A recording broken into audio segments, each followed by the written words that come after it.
Fala galera, e aí? Está começando o nosso programa dos jovens da IBVA, o You Talk. Seja muito bem-vindo. E hoje nós vamos tratar do assunto: quem quer ser um missionário que não é milionário? Você leu direito isso aí, né? E eu tô aqui com um convidado super especial, que eu vou só ler aqui um pouco sobre ele. Ele é um dos pastores de tempo integral da IBVA de Vilas. Ele é pastor também da IBVA em Guarajuba. Ele é líder no Conselho Missionário junto com o pastor Marcos e líder de ações missionárias nacionais, abrangendo o Sertão, Congregação do Sertão, Conexão, Pé na Estrada, que são programas, né, voltados para missões. Ele também é uma pessoa super envolvida com missões, e é por isso que ele está aqui hoje. Ele é coordenador do Ministério de Presídio Masculino e Feminino, um dos coordenadores do CESA e Conselho Consultivo, pastor da missão Rádios, que eu não sei se a pronúncia está correta, e que atua com CTC no interior e sertão da Bahia. Nós estamos falando dele, pastor Paulo Moreno. Seja bem-vindo. Tudo bem? Prazer estar aqui com vocês, participar com vocês e falar daquilo que eu gosto de fazer, missões. É isso mesmo, nós estamos aqui também com ela, Bia. E aí, galera, seja bem-vindo, pastor Paulo. Estamos muito felizes de receber o senhor aqui para falar um pouquinho de missão. Eu sou um pouco suspeita para falar, mas vamos lá. É verdade. E a gente acabou de sair de um congresso missionário, né? A gente tratou muitos temas, a gente está bem abastecido com isso, na verdade, né? E enfim, eu quero fazer a primeira pergunta para o pastor. Missionário, pastor. Missionário é aquele que tem uma missão, que eu digo específica, ou que faz parte de uma missão que seria a grande comissão? Os dois. A grande comissão abrange todo mundo, né? Tá na igreja, tá dentro da grande comissão. Independente se tem uma vocação, chamada ou não. A grande comissão por isso que se chama grande comissão. Porque ela envolve todo mundo, Mateus 28, 19 e 20. A gente até ouviu um pouquinho do pastor Biratã agora nesse congresso falando sobre isso, que a parte mais importante é: e eu estarei convosco. Então não tenham medo. Aonde você mora, onde você trabalha, onde você estuda, aonde você entra, onde você coloca os seus pés, aonde você está passando as férias, aonde você está se relacionando, você é um missionário da grande comissão. Agora, o vocacionado é aquele que Deus chamou para uma missão específica. Não é todo mundo, por exemplo, que faz missão no presídio. É todo mundo que faz missão no manicômio, por exemplo. Então, esse aí, ele tem um chamado específico. Se eu chegar e falar para você, tem uma vaga para ser missionário na Disney, vai encher de currículo aqui. Mas quando a gente fala, no Afeganistão, no Iraque, em Marrocos, a galera sai um pouquinho de banda, né? Por isso que tem que ser específico. Deus chama, vocaciona, é claro, essa pessoa para aquele fim específico. Ele não somente provê o sustento para aquele missionário, como ele também capacita. Essa é uma promessa e ele cumpre. E foi isso que a gente ouviu bastante, na verdade, Sim. Que a grande comissão é para todos e basta você ser cristão e você já é um missionário. Então, Exato. Ou você é um missionário ou você é um campo missionário, que é que a gente ouviu bastante também. E aí a gente queria fechar mais um pouco. Fala alguma coisa? Eu acho que uma questão que a galera da nossa geração sofre bastante é entender essa diferença, mas também entender o peso que é, porque muitas vezes eles acreditam que o vocacionado é que tem aquele peso de missionário, mas a gente que faz parte da grande comissão, que vive o pregar o evangelho a toda criatura até que o Senhor venha, também tem que ter essa autorresponsabilidade, essa inteligência emocional de entender não é o peso, né, mas a responsabilidade desse propósito de pregar no dia a dia, na vida ordinária, no Uber, como o senhor acabou de falar. Então, eu acho que o senhor pode falar um pouquinho mais sobre essa... Sim. Apesar de ter uma diferença, existe um peso de responsabilidade igual, entre aspas. Então, todo mundo sabe conversar, não sabe? Então você entra no Uber, você conversa com o motorista. E ele conversa com você. Nem todos gostam de conversar, mas você conversa com ele. Você ser missionário, onde você está, é você conversar com as pessoas de boa. Ninguém tem medo de perguntar o nome da pessoa. né? O que você está passando, às vezes a pessoa está sentindo alguma coisa. Então, essa conversa, ela já tem que ser voltado para você conhecer e fazer Jesus conhecido através de você, para essa pessoa. Então, esses dias eu estava falando para a galera que vai para Conexão, e eu estava dizendo, gente, não tem medo, você entra numa casa, não é assim, o que eu vou falar? Não é o que eu vou falar, é o que você falaria. É só isso. E aí, gente, como é que tá? Como é que vocês estão? E essas criançadas aqui? E esse monte de cachorro, de papagaio, de periquito? Pronto, a galera ama conversar. Então, eles vão oferecer café. Você toma café, se você quiser ou não. Mas, assim, é conversar. E aí, ninguém rejeita uma oração. Verdade. Ninguém rejeita uma palavra. O cara pode ser da religião que for. Se você falar que você vai orar por ele, pronto. Então, assim, é descontraído, não pode ter medo. Não existe um programa, uma receita. Não, não ficar também na expectativa de alguma coisa. É um estilo de vida. Se você tem um estilo de vida, você coloca ele em prática, só isso. É verdade. Então, isso é grande comissão. Né? Agora, você foi chamado para trabalhar com surdos. No mínimo, você vai ter que aprender a linguagem. A linguagem é Libras, né? No mínimo, ou até fazer a leitura labial. Então, não é todo mundo que tem essa capacitação. Por exemplo, eu não sei tocar. Eu tentei, meu pai me colocou para aprender a tocar sanfona quando eu era criança e tal. Eu nunca aprendi. A única coisa que eu aprendi a tocar foi bateria eletrônica, só. Né? E flauta só também ouvindo de ouvido. Então, assim, eu não sei, mas tem pessoas que Deus capacitou para... determinada. Isso, ensinar e também alegrar as pessoas através da música. Você pode chegar num hospital, você pode entrar numa casa, você pode tocar, cantar, tocar pandeiro, fazer qualquer barulho. Então, assim, a vocação, se Deus separou você para um fim específico, Ele vai capacitar você. Agora, você tem que saber também, né? Falei, poxa, por que Deus está me mandando para o Iraque? A primeira coisa que você tem que aprender para ir para o Iraque é a língua, no mínimo, e o que você vai comer lá. Então você vai ter que fazer aí um treinamento transcultural, uma adaptação para isso, né? Agora, se Deus te chamou, Ele te capacita. Então aqui não estou dizendo que você vai para o Iraque de qualquer jeito, nem para qualquer outro lugar. Você não vai entrar ali, tem um centro de cooperação de especiais, aí em Camaçari. Não é qualquer pessoa que pode entrar lá. Eles são pessoas perigosas. Né? Alguns deles, inclusive, cometeram crimes. Então, eu sou... Não provoque. São pessoas vocacionadas que entram lá. E por incrível que pareça, a maior parte delas são jovens mulheres. Eu fico abismado. Jovens mulheres. Os homens não querem nem saber. Passa nem na porta. Mas jovens mulheres, fisioterapeutas, fármacos, e que trabalham, que cuidam, sabe? Cuidar de pessoas especiais não é brincadeira. Tem gente que não gosta de limpar bumbum de neném. Imagina você cuidar de velhos. Né? Então, isso tem que ter vocação. Eu, particularmente, não tenho.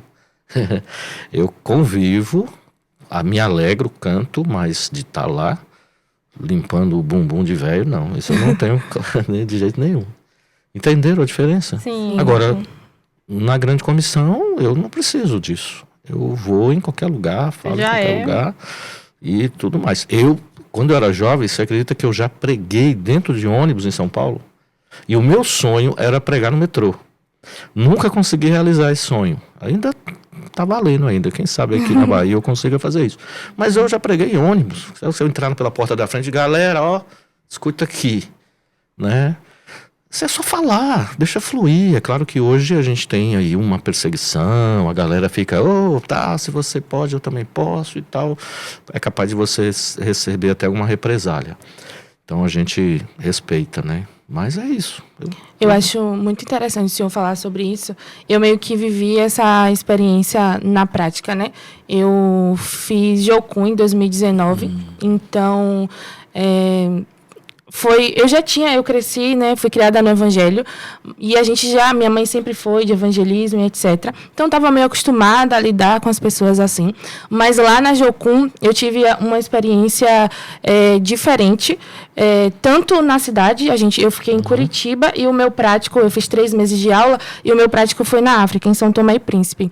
E só que mesmo com a experiência de evangelismo aqui, teve um dia específico que a gente saiu para o centro de Curitiba, então, para mim já era um processo diferente, porque são pessoas diferentes, né? Eles têm um modo de se relacionar diferente do nosso. O curitibano não é tão aberto quanto um baiano. E quando a gente chegou lá, conversou, né? Foi exatamente isso, de sentar. E eu lembro que a gente ficou especificamente numa área onde tinham pessoas com questão de droga, tinham alguns moradores de rua, mas era um ambiente mais de tráfico mesmo. A gente viu, assim, eles passando dinheiro, etc. E aí eu sentei com a senhora e comecei a conversar com ela. Ela começou a reclamar da filha dela e tal. Mas trazendo para essa questão específica do que o senhor falou, quando chegou em São Tomé, por ser... é um país que fala a língua portuguesa também, mas a gente estava fazendo missões muito específicas com as crianças. E teve um dia que deu um problema lá, e aí a gente teve que ficar na base. E aí a pessoa que estava liderando a gente falou, vamos sair para conhecer a comunidade local, né? Que na base tem os moradores ali. E aí quando a gente saiu, eu fiquei, poxa, como é que a gente vai conversar assim? Alguém tinha falado para mim que... Porque foi logo no início que a principal forma de relacionamento deles era no momento de sentar à mesa e comer e tal. Eu falei, como é que eu vou sair com uma pessoa de um outro país? Porque aqui no Brasil, por mais que Curitiba fosse diferente da Bahia, era conversa. Facilita. Mas eu lembro que a gente passou numa casa, uma das primeiras pessoas que eu abordei, tinha uma senhora que ela estava com a filha e ela estava estendendo a roupa. E aí eu sentei no batente, assim, da casa dela e comecei a conversar com ela. E foi realmente um diálogo. E aí, como é que a senhora tá? Fez o que hoje? Quer ajuda aí para estender as roupas e tal? E não foi diferente, apesar de estar em outro país. E, ao mesmo tempo, essa questão do vocacionado. Lá eu tive a oportunidade de ir no presídio feminino e levar uma palavra. No caso, eu fui literalmente a pessoa que ia conversar, e no primeiro momento, né, tem aquela coisa, cuidado, porque, né, tem pessoas assim, assado. E daí, quando a gente entrou lá, tinha uma moça bem brava, ela já ficou me olhando assim, eu falei, poxa, essa daí vai ser difícil de conquistar. Mas fui conversando e o senhor tinha me dado uma palavra um pouco... dura, assim, né? Era uma palavra... O senhor sempre fala com amor com a gente, mas era uma palavra meio de correção. Mas eu fui vendo ao longo da conversa com elas, a guarda dela baixando... E ela começou a chorar, e a gente teve um momento assim onde o Espírito Santo nos tocou de uma certa forma. Mas, por outro lado, o senhor falou aí sobre pregar em ônibus. É uma coisa que eu olho assim e falo, não tenho coragem, sinto desejo, mas nunca tive. A gente tem uma amiga que faz muito isso, mas dá para perceber bastante. Tipo, eu falei, eu tive coragem de ir lá no presídio, porque na hora que teve o convite, a galera falou, eu não, pro presídio, não sei o quê, e eu fui, mas pro ônibus eu já fiquei mais retraída, e a gente consegue perceber essa diferença. Quer ver um exemplo legal daqui, da galera daqui?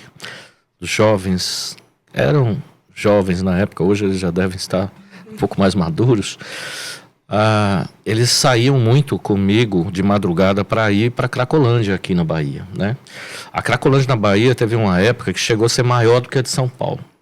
Então a gente... ia de madrugada para lá. E uma galera experimentou isso aqui. Então, veja como é legal para a gente diferenciar com esse exemplo, né? De madrugada, você precisa abordar as pessoas que estão caídas na rua, né? Então, elas estão ali com as suas roupas todas sujas, e não só é suja de que caiu na terra, eles fazem as suas necessidades na roupa, né?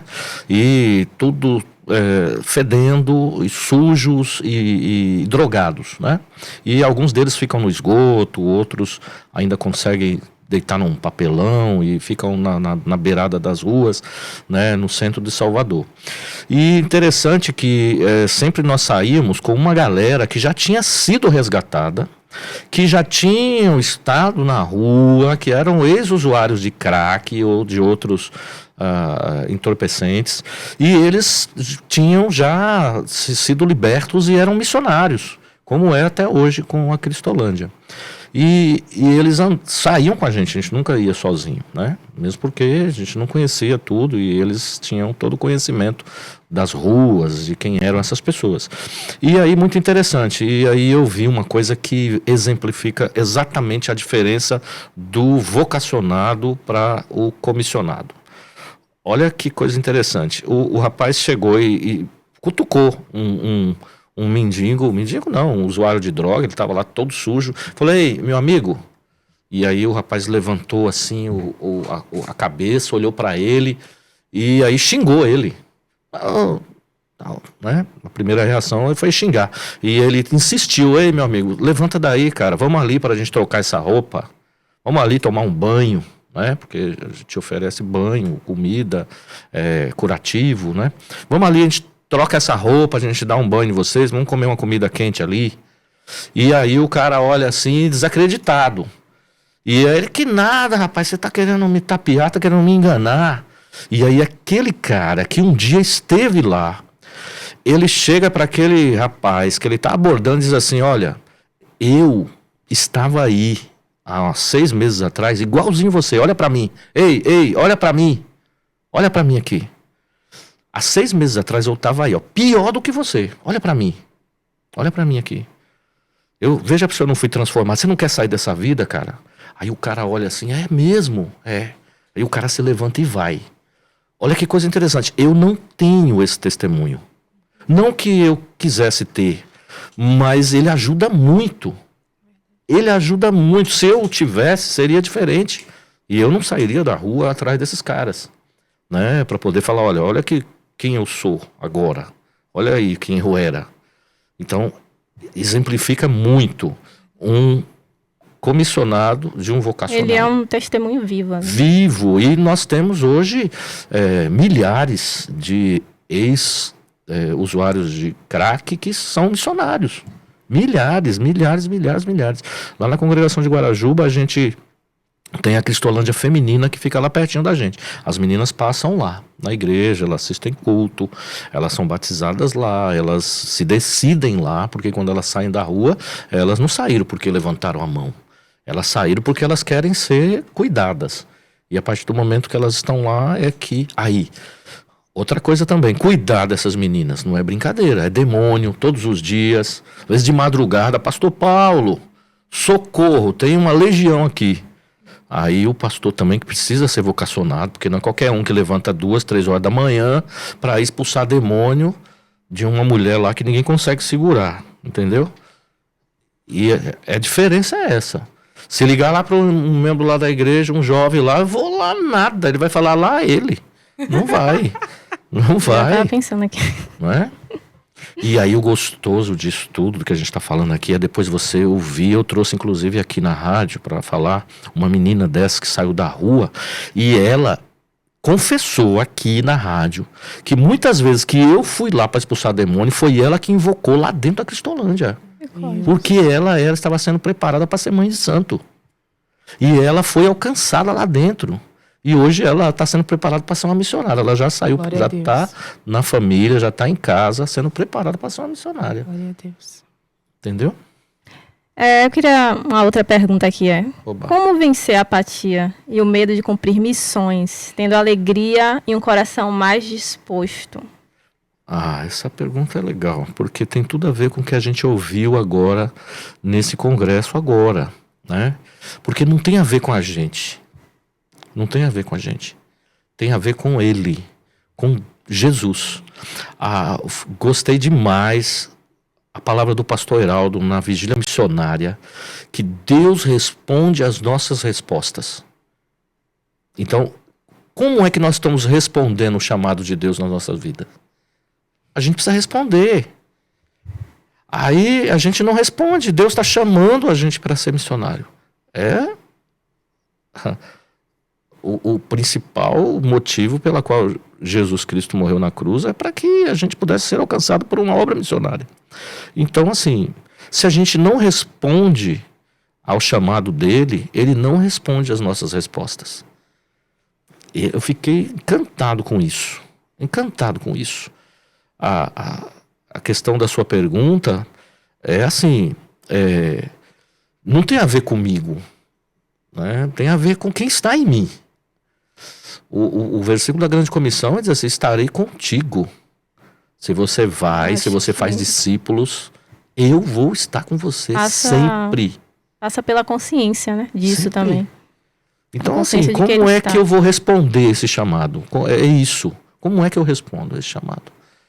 Na escola, no trabalho, seja lá onde for. Eu tenho visto, ouvido e presenciado muitos testemunhos aqui de vocês jovens fazendo trabalho na faculdade, fazendo trabalho na escola, fazendo trabalho com os amigos, no condomínio, que eu fico assim, meu Deus, por que eu não fiz isso na época que eu estava lá, né, preocupado? O que eu ia fazer? O que eu ia fazer? Eu ia fazer seminário, eu ia estudar. Então tem muita gente que, sabe aquele negócio do ID? Querido, o que você está fazendo aí que você não está fazendo aula nisso? Eu estou esperando o ID do Senhor. Como assim esperando o ID? O ID que está lá em Mateus 28, versículo 19, ele está num tempo verbal que nós chamamos de particípio aoristo. Não sou professor de português, mas é isso. Depois vocês procurem o professor Tarsis, que ele vai falar para vocês o que é o particípio aoristo. É um tempo verbal que não existe mais. Só que, se nós formos aplicar esse tempo verbal na nossa língua, ele é o gerúndio. Então, ele pode ser traduzido como indo. É aonde eu vou, eu entro, eu saio, eu caminho, eu estou, eu vou, eu estou de férias, eu estou brincando, eu estou jogando bola. É isso. Eu sou o exemplo vivo. Eu tenho que ser o testemunho vivo de uma pessoa transformada. O cara tem que olhar para você e dizer assim: eu quero ser igual a você. O que você tem que eu não tenho? Por que o seu Deus responde a sua oração? E assim, às vezes você nem falou de Cristo para ele. Você só abraçou ele. Você só curou as suas feridas. E ele fala: rapaz, tem alguma coisa diferente em você. É isso, você precisa ser, muito mais do que falar. Como já dizia o Santo Agostinho, que é um santo da Igreja Católica, mas que é uma referência para nós no cristianismo, né? Mostre Cristo para as pessoas, mesmo que seja preciso falar. Não preciso nem desenhar, né, para entender isso. É isso. Isso está intrinsecamente ligado a um tesouro escondido que a gente tem, que muitas vezes a gente não quer explorar, né, pastor? Que é a obediência. Principalmente a minha geração. Fala um pouquinho de obediência pra gente. É o alfabeto, né, do cristão.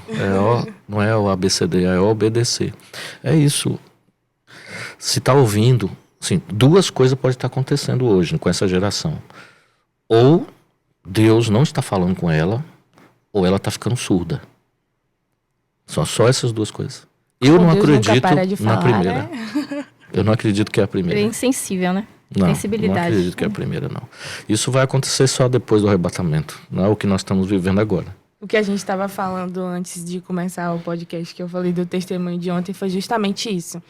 Eu vim para a IBVA no ano passado, no Congresso Missionário, e com o congresso eu falei: eu quero congregar nessa igreja, porque essa é uma igreja de Jesus. E aí comecei a participar e agora fez um ano, né, desse congresso. E eu estava vivendo esses últimos meses. Eu tenho certeza que o Senhor me vocacionou para algo.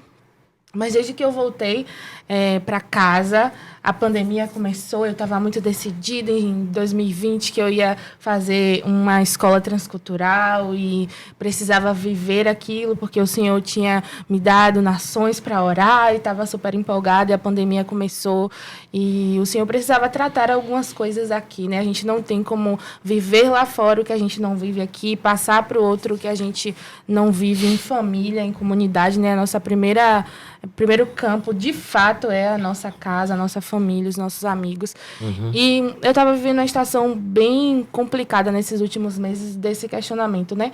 Desde 2021, o Senhor falou comigo que era a hora de retornar para a faculdade. E eu faço relações internacionais. E a área que eu mais me identifico hoje é o direito internacional. Eu amo trabalhar com refugiado, com migrante. Já tive algumas experiências. A família que estava aqui no congresso, eu até conheci eles quando fui lá no CRAI. E o Senhor começou a fazer realmente uma coisa nova. E eu estava muito... eu me movo pela oração, assim. Eu acredito demais que a gente não consegue fazer nada sem oração, né? Eu digo porque às vezes a gente se passa como cristão, principalmente a minha geração, que acha que precisa ter muito conhecimento intelectual e esquece que tem tantas senhorinhas que eu conheço, as anciãs, que às vezes não sabem nem ler, mas que carrega algo tão precioso no Senhor, porque tem uma vida de oração, de leitura da palavra. E ontem a gente veio para o 2 ou 3, né?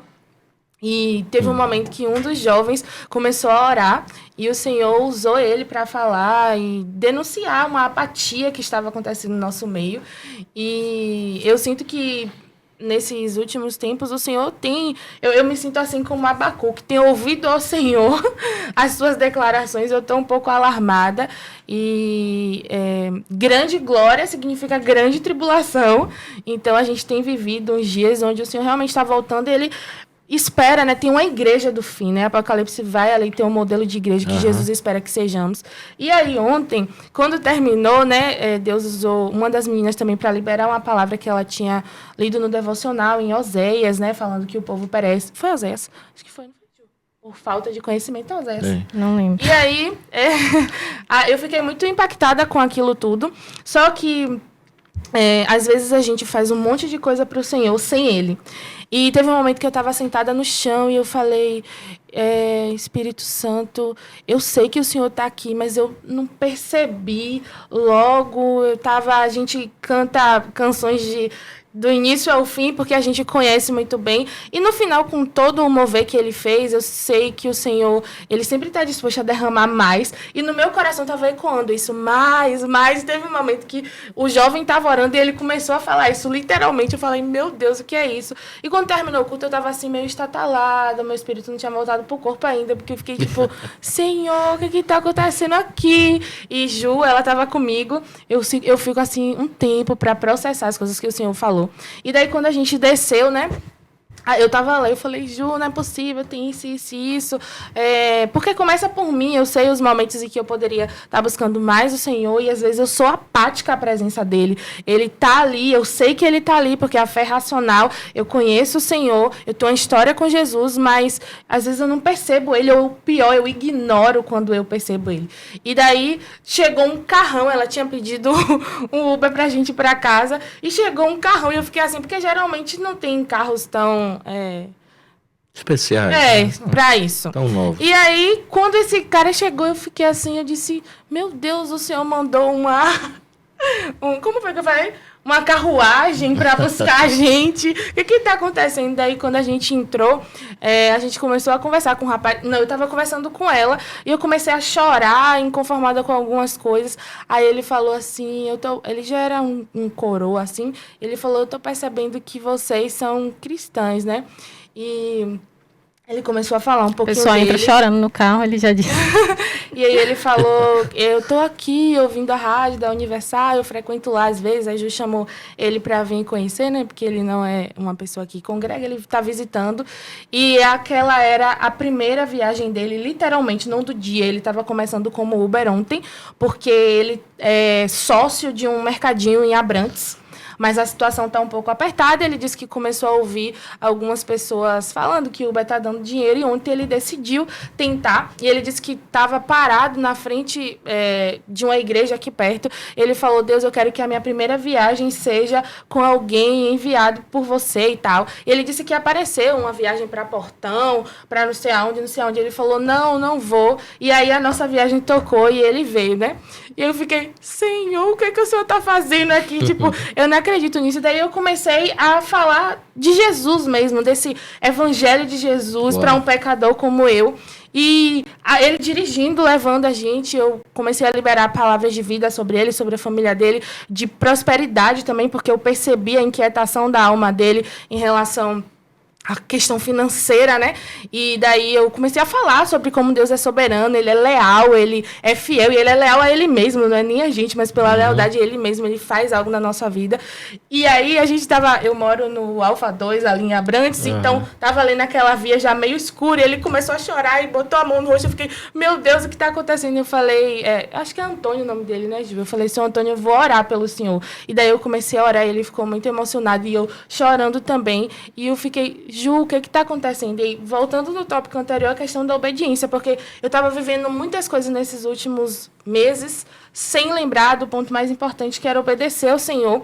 E aí, ter vindo aqui, prestar atenção no que o Espírito estava falando, promoveu esse momento que eu não vivia há muitos meses, porque eu gosto muito de entrar no Uber e conversar, mas eu estava entrando e mexendo no celular e seguindo a vida.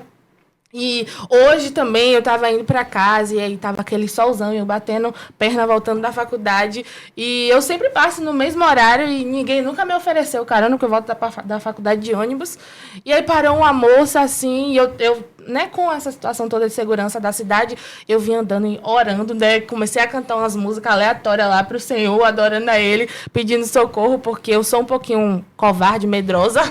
E daí, quando eu entrei, aí parou uma moça do meu lado e fez, você tá subindo, não sei o quê. E eu levei uns segundos para entender, assim, porque às vezes a gente tá tão preocupado das coisas profundas e teológicas, e a gente esquece dessa manifestação do Senhor na vida ordinária, tão real, tão constante. É a nossa vida. Pastor Ubiratã falou uma coisa interessante. Se você não se encaixou em nenhuma das possibilidades daqui da IBVA, arruma 3 pessoas. Esse vai ser seu campo missionário até dezembro. Gente, isso triplica a quantidade de pessoas na IBVA. Você já pensou nisso? Se cada pessoa ganhasse 3. O problema hoje, se você pergunta assim, querido, quantas pessoas você ganhou esse ano para Jesus? A pessoa, 5 anos, 10 anos. Imagine, o nosso campo missionário, ele é tão vasto, começa dentro da nossa casa. Vai para a escola, vai para o Uber, vai para o Buzu, vai para onde a gente está. Que é fantástico, fantástico. E essa questão de você falar é muito interessante. O que falar? Gente, o evangelho nada mais é do que um mendigo falando para outro mendigo aonde ele vai encontrar pão. Só isso. O poder de Deus. É isso.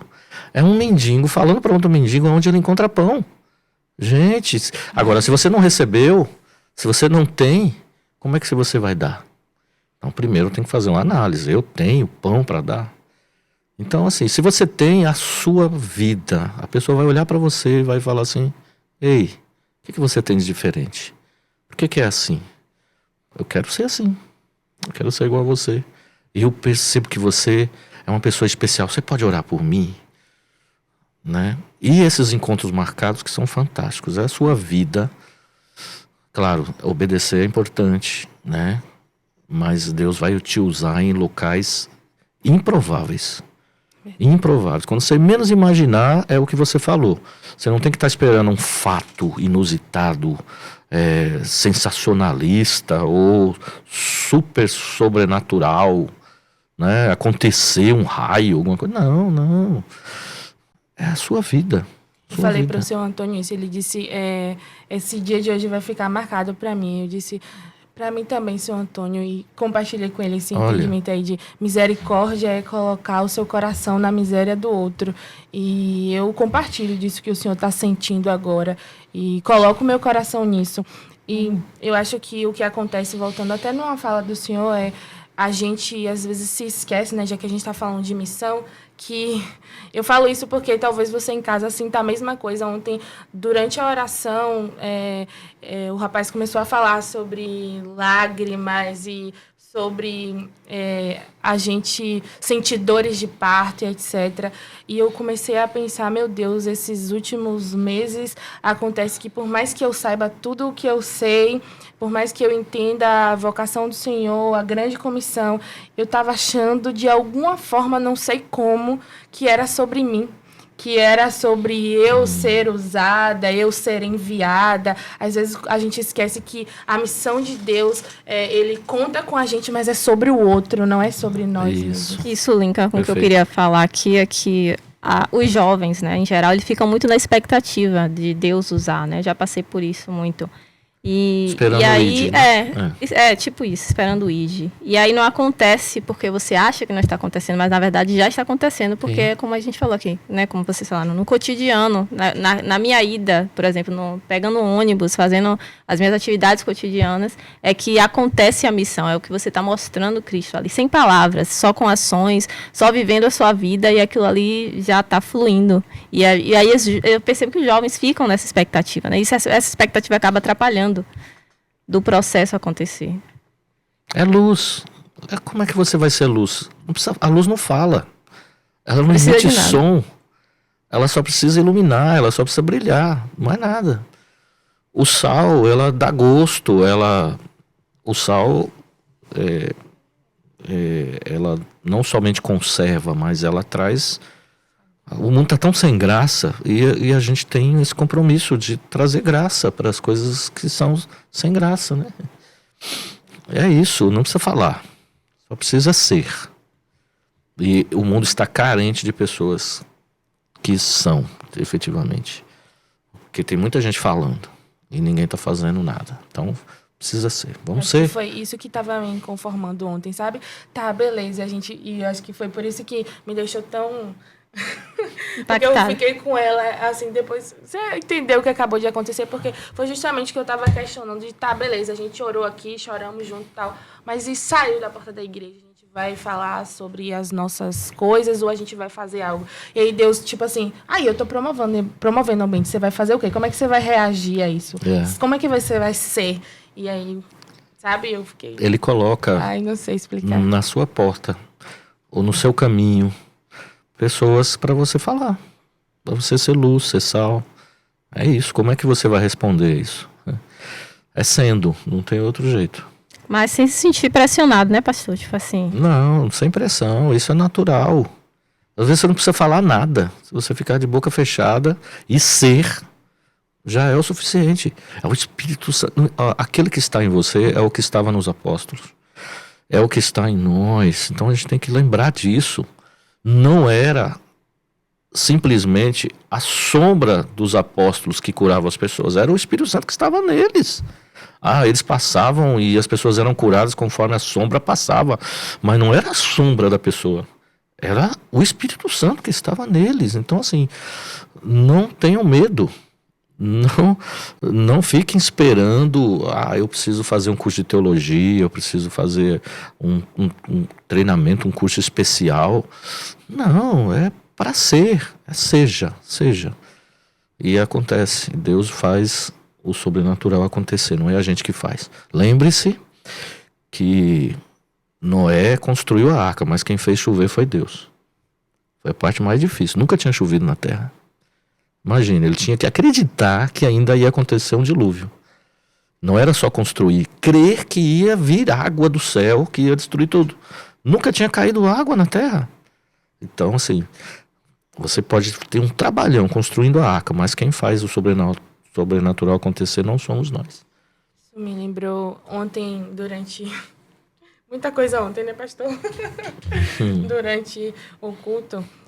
tinha uma canção na minha mente, uma letra de uma canção o tempo todo, que dizia, essa canção diz, as pedras não doem mais, meus olhos estão em ti, pois há uma glória em padecer, pois a vida é você.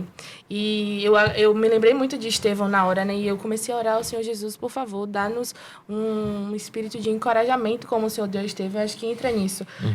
Estevão estava ali sendo apedrejado, mas quem fez a parte mais importante de não fazer ele sentir a dor daquelas pedras foi o Senhor, foi o Espírito Santo de Deus. E eu acho que a gente precisa, por mais que...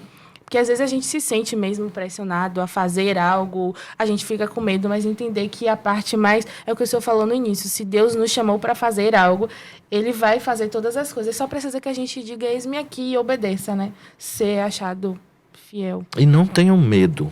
Se você é vocacionado, se Deus te chamou para algo específico, é porque ele sabe que você pode.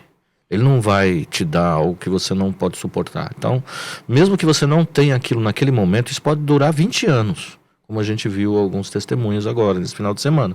Pode durar 20 anos, né? Como o pastor Biratã. 15 anos de idade, depois de 20 anos que foi acontecer aquilo que ele viu de maneira sobrenatural. Pode demorar, mas Deus ele vai cumprir aqui com aquilo que ele tem como propósito para você. E o comissionamento é a gente viver a nossa vida como qualidade de vida mesmo. Tem que ser, não pode ser pesado, gente. Não pode ser um fardo. Fazer o trabalho do Senhor não pode ser um fardo. Eu digo isso para todo mundo, para os meus filhos. Meus filhos nasceu fazendo missões. Todo aniversário que eles faziam tem um filho que nasceu próximo ao Dia das Crianças. Então a gente batia aniversário para ele, comemorava lá fazendo o trabalho missionário no sertão, aonde a gente estava. Ele só veio comemorar aniversário depois que ele ficou adulto já, com a gente em família, em casa, né? E mesmo assim, sem a minha presença, né? Não, aqui a gente estava... Curtir, só um minutinho que eu acabei de complementar. Curtir o trabalho missionário sabe, dá um afago na alma que vocês não têm noção.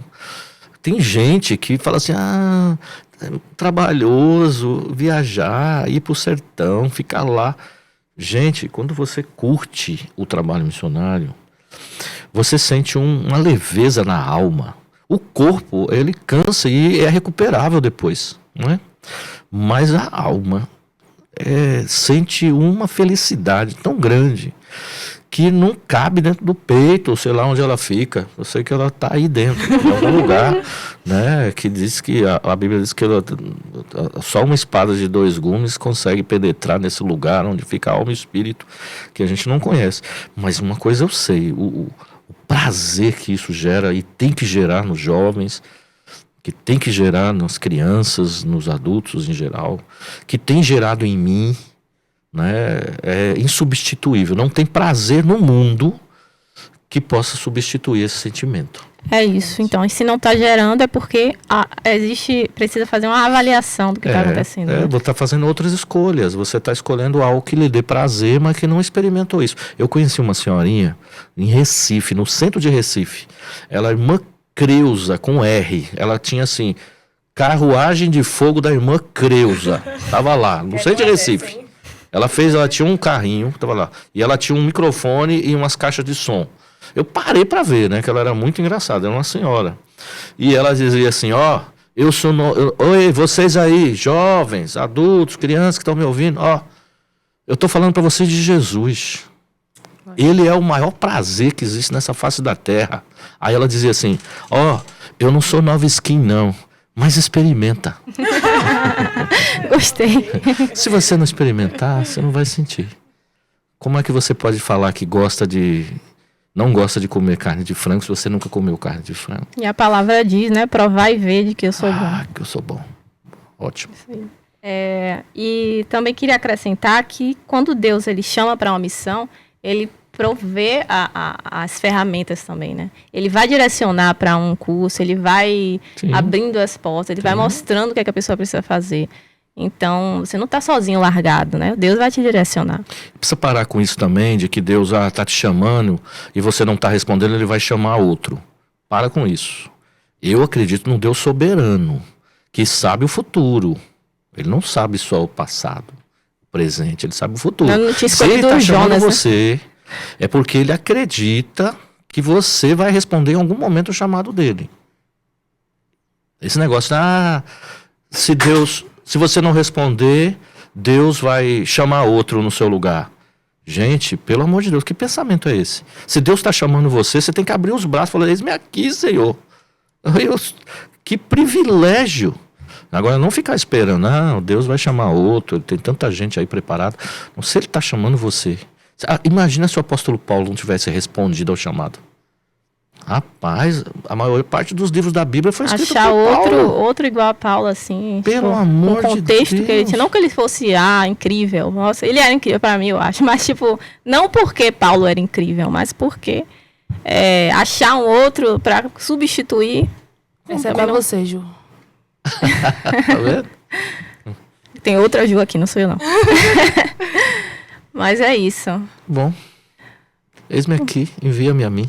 Amém. Eu acho que o nosso também, papo por hoje rendeu bastante. Se deixar eu falar, eu vou até, Eu amei, pastor. até Eu 6 achei horas da manhã. assim, de gostei evangelho um pouco que Deus missionário. deu uma fofocada da minha vida pro senhor aí. Porque eu recebi aqui umas... Eu falei, Mas é bom, isso aí faz é pra parte. mim, Faz hein? parte. Obrigada, pastor Paulo, novamente. agradeço, Agradeço. tô Obrigada muito por essa feliz. honra. E é isso, agora a Bia vai encerrar, viu? Porque eu já gastei demais de mim hoje. É isso, gente. Esse foi o nosso episódio.